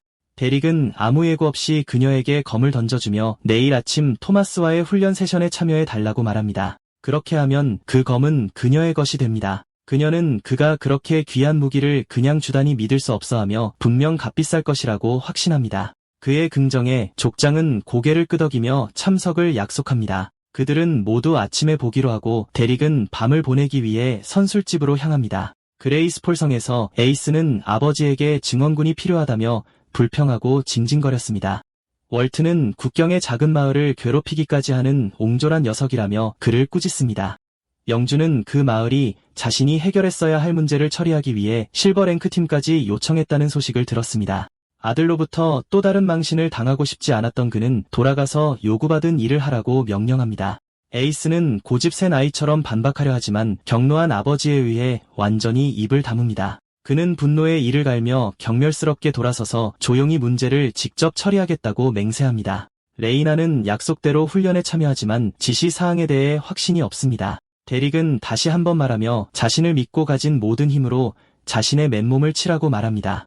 그는 속으로 희귀한 상의를 또 망가뜨리느니 차라리 낡은 반바지를 망치는 게 낫다고 생각합니다. 그가 너무나 간절히 부탁하자 족장은 칼날에 강력한 기운을 두르고 그를 다치게 하지 않기 위해 힘을 약간 뺀 채 휘두릅니다. 그는 그것을 완전히 받아들이기 위해 섰고 심지어 미묘한 미소까지 지었습니다. 한편 토마스는 스승의 훈련 방식에 경악하며 그와 함께 여행하는 것을 제고합니다. 폭풍의 칼날이 아무런 방어 없이 데릭의 몸을 강타합니다. 그의 괴물 같은 피부조차 뚫지 못하는 결과에 그들은 충격을 받습니다. 깊이 감명받은 그는 레이나를 칭찬하며 다음번엔 힘을 빼지 말라고 말합니다. 마침내 그가 얼마나 강한지 이해한 그녀는 이번에는 온 힘을 다해 다시 한번 칼을 들어 내리칩니다. 10분 후 그녀는 모든 만화를 소진하고 바닥에서 헐떡이고 있습니다. 그녀가 회복을 위해 명상하는 동안 토마스가 자기 차례를 위해 불려옵니다. 아이는 서둘러 무기를 내려놓습니다. 그의 훈련을 위해 마음에 드는 무기를 골라 자신을 죽여보라고 합니다. 이전처럼 터무니없는 지시에 그들은 자신의 귀를 의심하지만 방금 데릭이 30개의 바람 칼날을 맞고도 전혀 피해를 입지 않은 것을 상기합니다. 다행히 이것 덕분에 아이는 약간 긴장을 풀 수 있었습니다. 그의 스승은 그가 시도하기 전에 거리를 두기 위해 뒤로 물러섭니다. 토마스는 큰 소리와 함께 돌진했지만 눈을 감고 목표물을 완전히 빗나갔습니다. 어색한 침묵이 공기를 가득 채웠고 둘 다 그가 움직이지 않는 목표물을 맞추지 못했다는 것을 믿을 수 없었습니다. 더 잘하라는 말을 듣고 그는 사과하며 다시는 그러지 않겠다고 약속하지만 또 한 번의 큰 헛스윙으로 그 약속은 금방 깨집니다. 그래서 데릭은 일단 다른 무기를 써보라고 제안하지만 소년의 반항적인 말다툼을 불러일으킵니다. 무슨 일이 있어도 복종하겠다는 약속을 상기시키자 그는 창으로 다시 시도하라는 명령을 받습니다. 이렇게 그들은 다음 며칠을 보냈습니다. 레이나의 공격은 그녀의 폭풍 칼날 레벨과 그의 마법 저항 스킬을 모두 증가시켰습니다. 토마스는 단검에 계속해서 꽤 고전했지만 검과 방패 실력은 상당히 인상적이었습니다. 훈련 도중 데릭은 토마스가 죽일 몬스터 몇 마리를 잡았고 브랜디가 연습할 수 있도록 했습니다. 밤이 되면 그들은 집에 돌아와 다른 모든 사람들과 따뜻한 저녁을 먹곤 했습니다. 리처드는 그의 아버지가 단검을 사용했으니 고집 센 손자에게 좀 더 인내심을 가져달라고 부탁했습니다. 소녀는 자신이 얼마나 잘하게 되었는지 자랑하며 여전히 존경하는 아버지처럼 되는 꿈을 꾸고 있었습니다. 어느 날 토마스는 마침내 10레벨에 도달하여 직업을 선택할 기회를 얻었습니다. 그는 가장 멋있다고 생각하는 것이 아니라 현명하게 최고의 직업을 선택하라는 조언을 받습니다. 소년이 흥분해서 고개를 끄덕이는 모습에 그는 다소 진정되었고 어린아이가 시스템을 누르는 동안 시선을 돌렸습니다. 데릭은 그가 열심히 노력해온 만큼 좋은 선택지가 주어지기를 바랄 뿐이었습니다. 클릭 소리가 망설임 없이 계속해서 들려왔습니다. 새로운 직업의 힘이 그를 둘러쌌지만 그는 스승에게 아무것도 묻지 않았습니다. 손에 단검을 돌리며 토마스는 처음부터 완벽한 선택지가 있었기에 그럴 필요가 없었다고 말합니다. 데릭은 무슨 일이 일어났는지 짐작하고 화가 났습니다. 소녀는 도적 클래스를 선택했는데 꽤 드문 직업이지만 그의 아버지가 가졌던 것과 같았습니다. 더 좋거나 희귀한 직업은 없었는지 그리고 그저 아무 생각 없이 아버지의 직업을 선택한 것인지 질문받습니다. 토마스는 떨어뜨린 단검을 집어들며 스승의 의심을 확신시켜줍니다. 아버지가 얼마나 멋졌는지 늘어놓는 동안 데릭은 그의 말을 끊으며 아버지는 죽었고 너는 단검을 잘 다루지 못한다는 사실을 상기시킵니다. 그는 자신이 단지 아이일 뿐이며 그의 여정에 동행할 자격조차 없다는 현실을 직시하게 됩니다. 소녀는 무릎을 꿇고 울면서 데려가 달라고 애원했습니다. 그렇긴 해도 약속에도 불구하고 시키는 대로 할 것이라고 믿을 수 없는 사람을 어떻게 데려갈 수 있겠습니까? 필사적으로 유일한 희망에 매달린 토마스는 상상도 못할 일을 저지르며 이대한 시스템의 비밀을 지키겠다고 맹세합니다. 시스템이 울리며 영구적인 맹세를 어기기만 해도 직업과 스킬을 잃게 될 것이라고 말합니다. 이전 시스템의 계약 스킬과 비슷하지만 확실히 훨씬 더 가혹합니다. 데릭조차 왜 그가 그렇게까지 하는지 의문을 가집니다. 그가 명백히 절박하기에 소녀는 자신의 안전을 위해 두 번째이자 마지막 기회를 받습니다. 다음 단계는 집으로 돌아가 짐을 싸는 것입니다. 며칠 안에 던전에 들어갈 것이기 때문입니다. 한편 귀족 무리는 마차를 타고 이동하며 세상 걱정 없이 와인을 마시고 있었습니다. 그들은 천안마을로 돌아가는 임무에 짜증을 내는데 그곳은 냄새가 너무 지독해서 며칠 동안 머리카락의 냄새가 벨 정도였습니다. 불평과 징징거림이 계속 쏟아지는 동안 제프는 더 잘 알고 있었기에 조용했습니다. 에이스는 너무 시끄럽고 짜증난다며 그들 모두를 꾸짖고 이 모든 시련이 곧 끝날 것이라고 덧붙입니다. 두 사람은 언덕 바로 옆에서 포털을 발견합니다. 데릭의 레벨이 너무 높아지기 전에 25레벨 던전을 2번 돌 수 있을 겁니다. 이것은 그들이 더 큰 일로 나아가기 전에 토마스에게 충분한 경험을 줄 것입니다.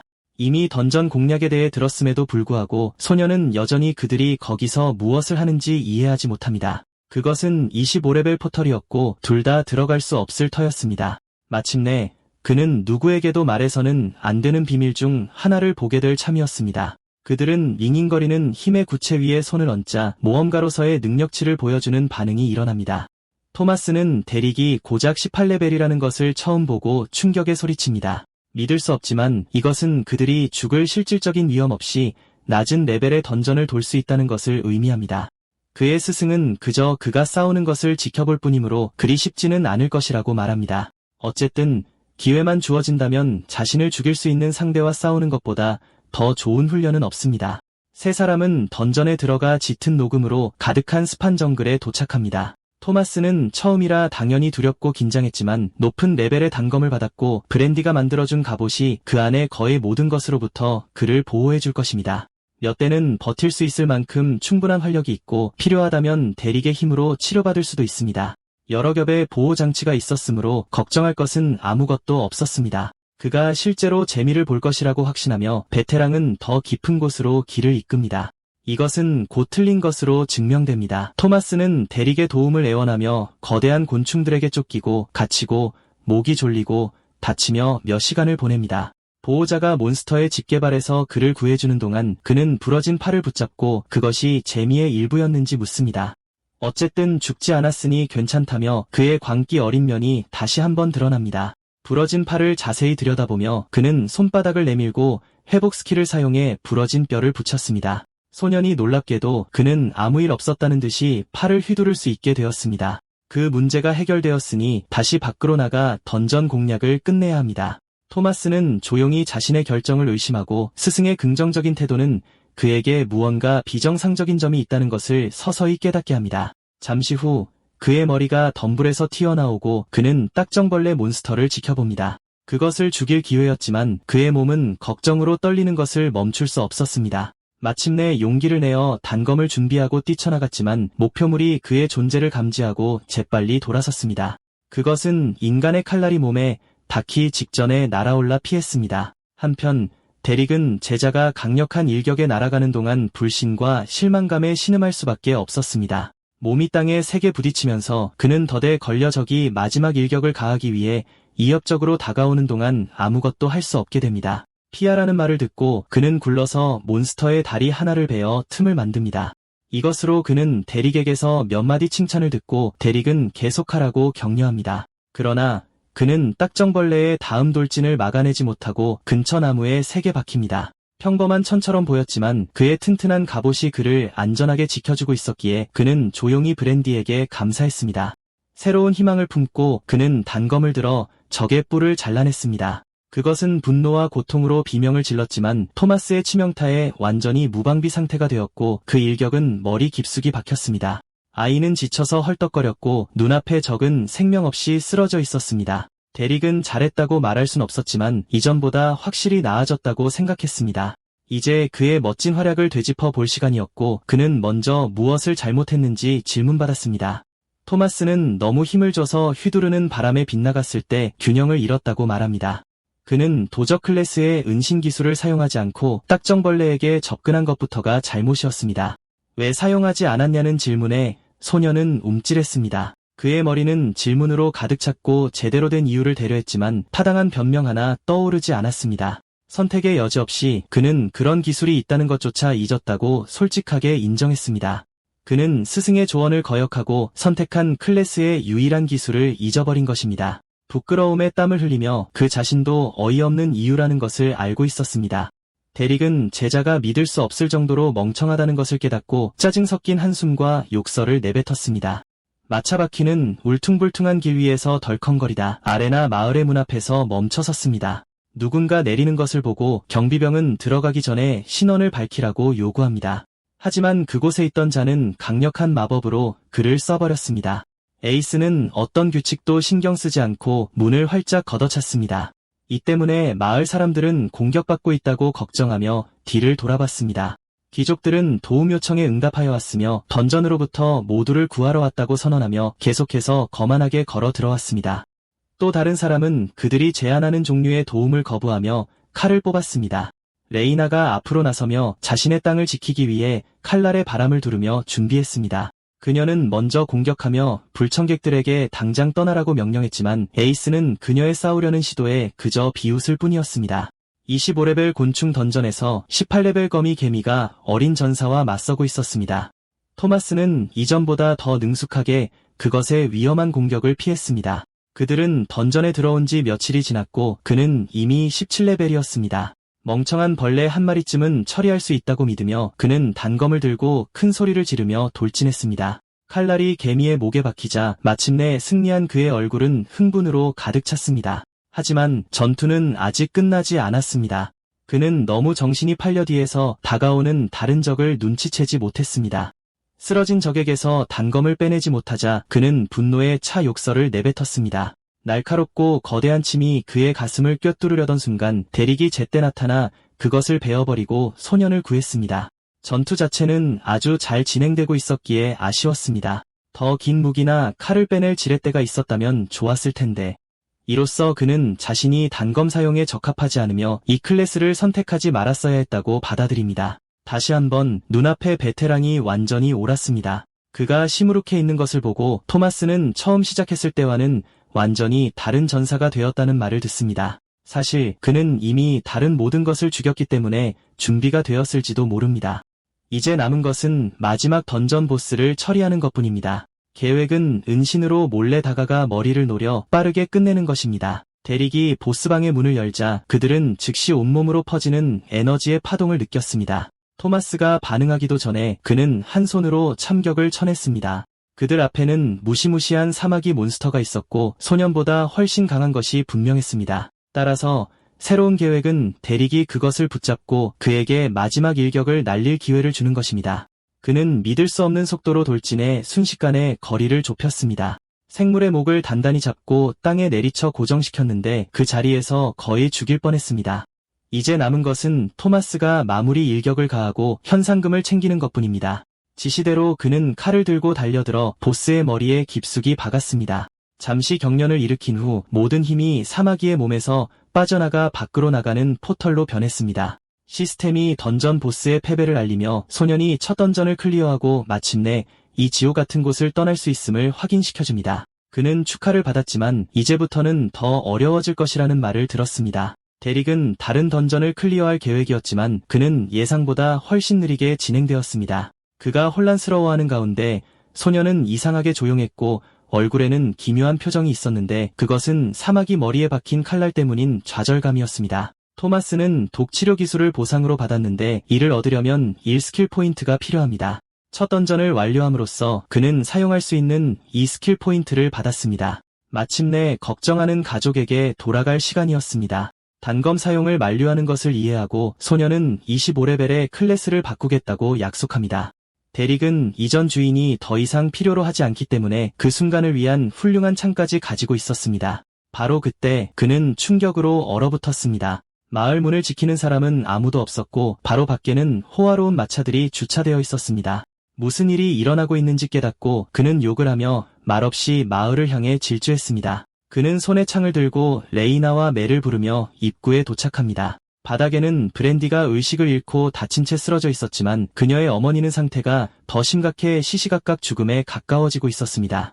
토마스가 곧 뒤따라와 바닥에 쓰러진 두 사람을 보자마자 미친 듯이 걱정합니다. 다행히 대릭이 제때 도착해 그들의 가장 심각한 상처를 치료했습니다. 눈물을 흘리는 소년을 안심시키듯 토닥이며 그는 책임자를 찾아 상황을 완전히 처리할 동안 가만히 있으라고 말합니다. 마을 한가운데 레이나는 목에 날카로운 칼날이 겨눠진 채 바닥에 쓰러져 있었습니다. 그녀는 외부인의 위치를 비밀로 지키려 했고 그래서 에이스는 상상도 못할 짓을 하려 했습니다. 그레이스폴 가문의 이름으로 그는 불복종을 이유로 그녀에게 참수형을 선고합니다. 그의 동료가 칙령을 수행하기 위해 칼을 들었지만 갑자기 불길한 기운이 공기를 가득 채웠습니다. 익숙한 목소리를 듣고 대릭이 자신의 의지에 반해 마을이 위협받는 것에 대한 경고를 상기시키자 레이나와 에이스는 미소를 짓습니다. 외부인은 그들 모두를 죽일 준비가 되어 있었습니다. 에이스는 다른 귀족들에게 즉시 목표물을 죽이라고 명령합니다. 그에게서 뿜어져 나오는 압도적인 기운에도 불구하고 어리석은 전사 한 명이 기회를 노려 칼을 들고 그에게 돌진했지만 그는 쳐다보지도 않고 날린 주먹 한 방에 쉽게 쓰러졌습니다. 그녀는 바닥에 쓰러졌고 아마도 죽었을 것입니다. 이것을 본 다른 이들은 친구를 죽인 남자에게 복수하기 위해 힘을 끌어올립니다. 화염 폭발이 그를 향해 발사되었고 마치 거센 불길이 그의 몸 전체를 삼키는 것 같았습니다. 불이 폭발하고 타닥거리는 동안 귀족은 순식간에 잃은 자매를 위해 울부짖었습니다. 맹렬한 불길을 보고 다른 이들은 공격이 통했는지 궁금해했지만 불길 속에서 빛나는 한 쌍의 눈이 갑자기 나타났습니다. 대릭은 강력한 주문에도 불구하고 그을린 자국 하나 없이 모습을 드러냈습니다. 에이스는 자신은 아무것도 하지 않으면서 동료들에게 계속 공격하라고 명령합니다. 사각지대에서 화살이 그를 향해 날아왔습니다. 다시 한번 그는 고개를 돌리지도 않고 한 손으로 그것을 잡아챘습니다. 제프는 이미 이런 일을 겪었고 다음에 무슨 일이 일어날지 잘 알고 있었기에 창백해졌습니다. 그 남자의 고집 때문에 죽고 싶지 않았던 그는 꽁무니를 빼려 했지만 자신의 화살이 머리를 관통하며 멈춰 세워졌습니다. 그렇게 그는 지붕에서 땅으로 생명 없이 떨어졌습니다. 리처드는 대릭에게 들어달라고 간청하며 다급하게 불렀습니다. 그는 무슨 수를 써서라도 귀족들을 해치는 것을 멈추라는 말을 들었습니다. 그렇게 하면 되돌릴 수 없지만 그들은 이미 평화의 기회를 받았습니다. 이제 그 기회는 사라졌고 그의 몸은 용서 없는 분노로 가득 찼습니다. 어리석은 남자가 큰 소리를 지르며 그를 공격하려 했지만 그의 칼날은 휘두르는 도중에 맨손으로 쉽게 잡혔습니다. 그런 일은 보통 불가능하겠지만 손안의 강철 칼날을 힘들이지 않고 부수는 공허의 지배자에게는 그런 규칙이 적용되지 않습니다. 구부러진 무기로 귀족을 꺼뚫은 후 대릭은 여전히 쓸모없는 동료들에 대해 징징거리는 에이스를 처리하기 위해 움직였습니다. 이제 그가 힘을 발휘하여 우월한 혈통에서 태어난다는 것이 진정으로 무엇을 의미하는지 보여줄 차례입니다. 그의 몸에서 악마의 기운이 뿜어져 나왔지만 베테랑은 공허를 불러내 맞섰습니다. 이것은 귀족의 힘을 완전히 뚫었고 대릭은 그의 목을 잡고 하늘로 들어 올릴 수 있었습니다. 조금 전에 오만함은 사라지고 그는 이제 다시는 얼굴을 보이지 않겠다고 말하고 있었습니다. 바로 그 목표를 염두에 두고 그는 더 세게 움켜쥐었고 그의 얼굴에서는 침과 콧물, 눈물이 흘러내렸습니다. 그가 막 죽음에 이르려 할 때 한 목소리가 들려와 노인이 죽기를 원치 않는다면 에이스를 내려놓으라고 말했습니다. 인질로 잡힌 리처드는 귀족의 죽음은 그럴 가치가 없으며 특히 그에 따르는 가혹한 처벌을 고려하면 더욱 그렇다고 말합니다. 여전히 눈물을 흘리며 불꽃을 다루는 여자는 그에게 노인의 말을 듣고 시키는 대로 하라고 말합니다.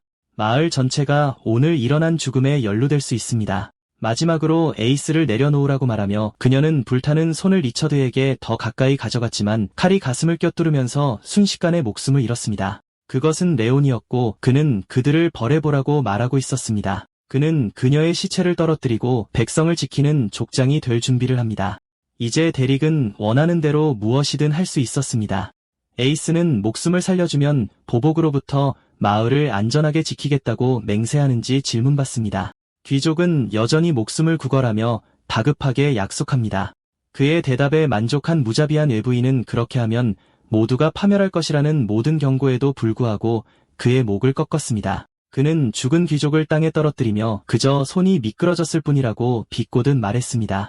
레이나는 의식을 잃고 바닥에 쓰러져 있었고 데릭이 그녀를 집으로 옮기는 동안 남은 마을 사람들은 속삭였습니다. 한편 레오는 리처드가 일어서는 것을 도왔지만 노인은 절망감을 느꼈습니다. 모두가 족장이 거처로 옮겨지는 동안 침묵 속에서 지켜보았습니다. 그 후 그들은 공격 후에 청소할 것이 많다는 주의를 받았습니다. 곧 모두가 함께 쓸고 잔해를 치우고 흩어진 불을 껐습니다. 촌장 저택 내부는 레이나의 몸을 덮이는 불꽃이 타닥거리는 소리를 제외하고는 조용했습니다. 그녀 곁을 지키며 데릭은 근처에 앉아 시스템 업데이트를 확인했습니다. 그의 귀족 학살은 여러 번의 레벨업을 가져왔고 토마스와 함께 저레벨 던전을 돌려던 그의 계획을 망쳤습니다. 그는 레벨업에 대해 화를 내는 최초의 사람일 것입니다. 촌장의 목소리를 듣고 그의 생각은 중단되었습니다. 그녀는 여전히 고통스러웠지만 가장 먼저 물어본 것은 마을의 상황이었습니다. 안전하다는 말을 듣고 그녀는 진정하고 그에게 감사했습니다. 그는 모르는 척하며 모든 적들이 갑자기 죽었다고 주장했고 그녀는 그가 귀족을 죽였다는 현실로 그를 되돌려 놓았습니다. 만약 누군가 오늘 여기서 일어난 일을 알게 된다면 마을 전체가 위험에 처할 것입니다.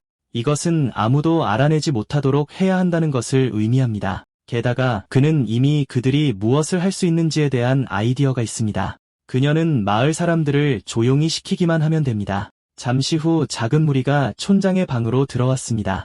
귀족들의 시체는 보이지 않는 곳에 있고 마부들은 침묵을 지키기로 맹세했으며 이 일을 처리해준 레온에게 감사했습니다. 데릭은 나중에 시체들을 직접 보관하기로 결정합니다. 리처드는 그가 레이나를 구했기 때문에 그에게 화를 낼 수 없다는 것을 알지만 이 난장판에서 벗어날 방법을 찾지 못합니다. 만약 그들이 그의 말을 듣고 그를 살려줬다면 상황은 달라졌을지도 모릅니다. 그는 계획이 있다는 말에 안심하지만 혼자서는 할 수 없습니다. 방에 있는 모든 사람의 도움이 필요할 것입니다. 사실 그가 필요한 것은 마을 모든 사람의 도움입니다. 누군가 에이스의 일행을 확인하러 오기까지는 며칠에서 몇 주 정도 걸릴 것입니다. 그렇기 때문에 그들이 바랄 수 있는 것은 가능한 한 많은 시간이 걸리는 것뿐입니다. 먼저 모두가 무엇이 걸려있는지 이해하도록 회의를 열 것입니다. 이야기는 귀족들이 들어와서 리처드에게 지도를 받고 던전으로 떠났다는 것입니다. 그들은 마을에 거의 있지도 않았습니다. 불행히도 이것은 노인의 지도를 희생해야 한다는 것을 의미합니다. 다음으로 데릭은 방에 있는 모든 사람에게서 맹세를 받아야 합니다. 레오는 이것이 무엇을 위한 것인지 걱정하며 궁금해합니다. 그것은 토마스가 했던 것과 같은 맹세로 허락 없이 그의 비밀을 누설하는 것을 금지하는 것입니다. 그가 명예로운 사람이라는 것을 알지만 몇몇 사람들은 그런 위험한 계약을 맺기를 꺼립니다. 반면에 레이나는 그가 원하는 대로 맹세하면 마을을 안전하게 지킬 수 있는지 묻습니다. 그가 최선을 다해 그렇게 할 것이라는 말을 듣고 그녀는 동의합니다. 멜도 비슷하게 주저하며 불필요하다고 느끼지만 어쨌든 기꺼이 하려고 합니다. 브랜디도 마찬가지였고 세 사람은 그를 믿어준 것에 대해 데릭의 감사를 받았습니다. 그렇긴 하지만 그는 남자들의 감정과 주저함을 이해하지만 지금은 일단 들어볼 수 있습니다. 맹세는 시스템 자체에 의해 선서되고 확정되었으며 마침내 계획을 들을 시간입니다. 그는 사실 그들이 물어봐줘서 기쁩니다. 리처드에게서 정중하게 지도를 받은 후 에이스는 자신의 임무에 충실하여 팀을 이끌고 100레벨 던전으로 향했습니다. 그들의 용감한 노력 덕분에 던전과 몬스터의 범람은 그 자리에서 멈췄습니다. 그리고 적절한 통제로 질병의 확산도 멈출 것입니다. 불행히도 그의 팀은 던전에서 전멸했고 에이스는 산성구울 보스에게 치명상을 입었습니다. 간신히 탈출할 수 있었지만 결국 적절한 치료를 받기 전에 죽음에 이르렀습니다. 마을의 안전을 고려하여 그는 백성을 위해 궁극적인 희생을 한 영웅으로 그려질 것입니다. 적어도 그의 계획이 실행되면 조사에서는 그렇게 말할 것입니다. 방 전체가 정교한 이야기에 충격과 불신으로 소리칩니다. 데릭은 원하지 않으면 참여하지 않아도 된다고 말합니다. 그는 혼자서도 충분히 일을 처리할 수 있지만 이것은 모두가 더 강해지고 희귀한 보상을 얻을 수 있는 좋은 기회입니다. 게다가 그가 있는 새로운 세계의 시스템에 대해 시험하고 더 배우고 싶은 것들이 있습니다.